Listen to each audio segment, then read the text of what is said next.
Border Gavaskar ట్రోఫీలో భాగంగా Australia మెల్బోర్న్లో జరుగుతున్న 4వ టెస్టు ఆసక్తిగా మారింది. ప్రస్తుతం ఆసీస్ 333 రన్స్ ఆధిక్యంలో ఉంది. మరో రోజు ఆట మిగిలే ఉంది.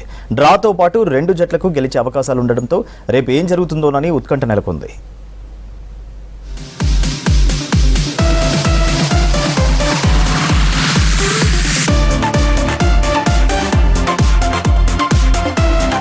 ఆస్ట్రేలియా మెల్బోర్న్లో 4వ రోజు ఆట ప్రారంభించిన టీమిండియా ఫస్ట్ ఇన్నింగ్స్లో 369 రన్స్ కాలౌట్ అయింది. ఆ తర్వాత రెండో ఇన్నింగ్స్ ప్రారంభించిన ఆసీస్ బ్యాట్స్మెన్కు టీమిండియా ఫాస్ట్ బౌలర్లు చుక్కలు చూపించారు. బుమ్రా 4 వికెట్లు, సిరాజ్ 3, జడేజా 1 వికెట్ తీశారు. దీంతో ఆట ముగిసే సమయానికి ఆస్ట్రేలియా 9 వికెట్లు కోల్పోయి 228 పరుగులు చేసింది. ప్రస్తుతం నాథన్ లయన్, స్కాట్ బోలాండ్ క్రీజ్లో ఉన్నారు. ఆసీస్ బ్యాటర్లలో లబుషెన్ 70, ప్యాట్ కమిన్స్ 40 రన్స్తో రాణించారు.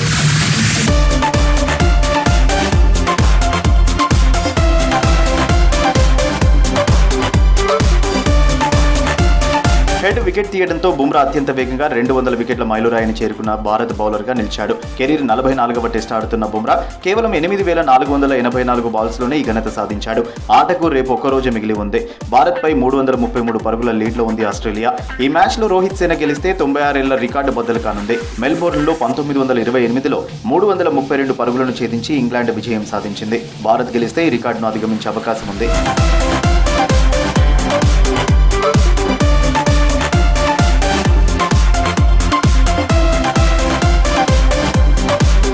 ఆస్ట్రేలియా గడ్డపై టెస్ట్ సెంచరీ సాధించిన క్రికెటర్ నితీష్ కుమార్ పై ప్రశంసలు కురిపించారు deputy CM Pawan Kalyan.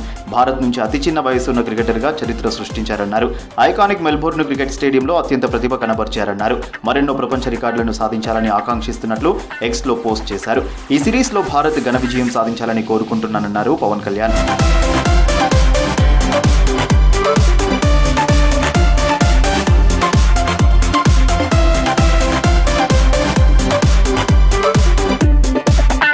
Boxing day టెస్ట్లో సెంచరీతో రాణించిన నితీష్ కుమార్ రెడ్డిని దిగ్గజ క్రికెటర్లు సునీల్ గవాస్కర్, రవి శాస్త్రి మెచ్చుకున్నారు. మరోవైపు నితీష్ సెంచరీ సాధించడంపై సంతోషం వ్యక్తం చేస్తున్నారు కుటుంబ సభ్యులు. కొడుకు సెంచరీ సాధించిన సమయంలో తండ్రి ముత్యాల రెడ్డి కన్నీళ్లు పెట్టుకున్న విజువల్స్ సోషల్ మీడియాలో వైరల్గా మారాయి. టెస్ట్ మ్యాచ్లో సోదరుడు సెంచరీ సాధించడంపై సంతోషం వ్యక్తం చేశారు నితీష్ సిస్టర్ తేజస్వి. సోదరుడి ప్రదర్శనపై సంతోషం వ్యక్తం చేయడానికి మాటలు రావడం లేదన్నారు. నేను చాలా గర్వంగా ఫీల్ అవుతుంది సార్. చాలా గర్వంగా ఉంది. మా ఫ్యామిలీని ఈ స్టేజ్కి తీసుకొచ్చిన నితీష్ కుమార్ రెడ్డికి నేను నా కొడుకు అయినప్పటికీ నేను ధన్యవాదాలు తెలియజేస్తుంటాను.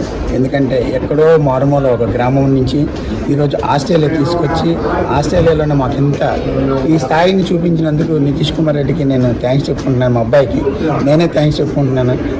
కళ్ళలోంచి నీళ్ళు వచ్చే వాళ్ళకి ఆనంద బాష్పాలు రావడం మాకు షాకింగ్ ఉంది. ఇంతమంది మన నితీష్ని వాచ్ చేస్తున్నారా, ఇంత టాలెంట్ ఉందా నా బాబులో, నాకు చాలా గర్వంగా ఉంది.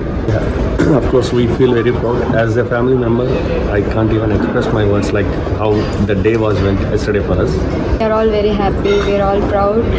He said that he'll make us proud, and he did it, and he showed it yesterday. We are speechless. His way of representing India, he's celebrating, he's keeping that bad, and he's representing India there. Nitish Kumar Reddy స్వగ్రామం ఆంధ్రప్రదేశ్ విశాఖ గాజువాక దరితుంగ్లాంలో సంబరాలు చేసుకున్నారు గ్రామస్తులు, కుటుంబ సభ్యులు. Cake cut చేసి sweets పంపిణీ చేశారు. బాణసంచా కాల్చి డప్పు వాయిద్యాలతో హోరెత్తించారు. గ్రామంలో నితీష్ ఫ్లెక్సీలు ఏర్పాటు చేశారు.